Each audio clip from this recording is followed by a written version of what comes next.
পর্যন্ত আমার করা সব থেকে ভয়ানক জিনিস। ঠিক আছে, সময় হয়ে গেছে, আমাকে জীবন্ত কবর দাও। সাবধানে থেকো। মাটি ফেলে দাও।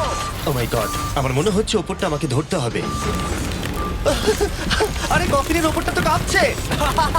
আমি আগামী 7 দিনের জন্য এই কফিনের কাছে আমার জীবন সঁপে দিচ্ছি। শুধু বলছি এটা 100% রিয়েল, এবং আমি সত্যি কথা বলছি, আমার ধারণাই ছিল না এটা কতটা কঠিন হতে পারে। এবং এর সাথেই চ্যালেঞ্জটা অফিসিয়ালি শুরু হয়ে গেল, এবং এখানে আমি বন্দি থাকতে চলেছি আগামী 7টা দিন।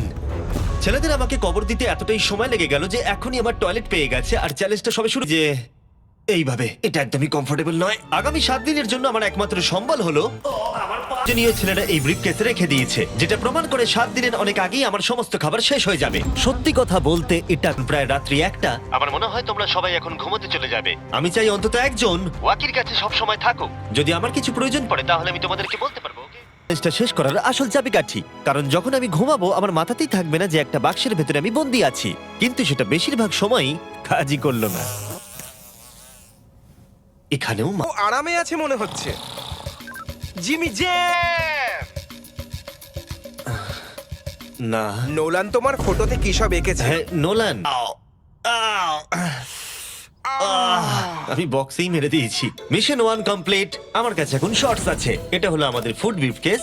চলো এমআরইস ট্রাই করা যাক। এমআরইস হলো সহজেই তৈরি করা যায় এমন একটা, ছেলেরা স্টেক গ্রিল করছে, আর বলতে গেলে ওরা আমার কবরের ওপরে পিকনিক করছে। জানো জিমি, তোমার জন্য এখন থেকে আমরা এমআইস খাবো যতক্ষণ তুমি ওখানে থাকবে।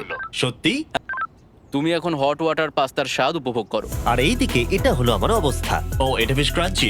পাস্তা ক্রাঞ্চি কেন হয়? আমার জন্য পাগল হয়ে গেছিলাম। ও জিমি, ধন্যবাদ, আমি খুবই বোর হচ্ছিলাম। এক সেকেন্ড। ও তোমরা কি করছো? আরে এটা তো আমাকে ভয় পাইয়ে দিয়েছে। তোমরা কি আমাকে একটু বলতে পারবে তোমরা কি করছো? দেখছো না আমার জীবন বাজিতে রাখা আছে? ঠিক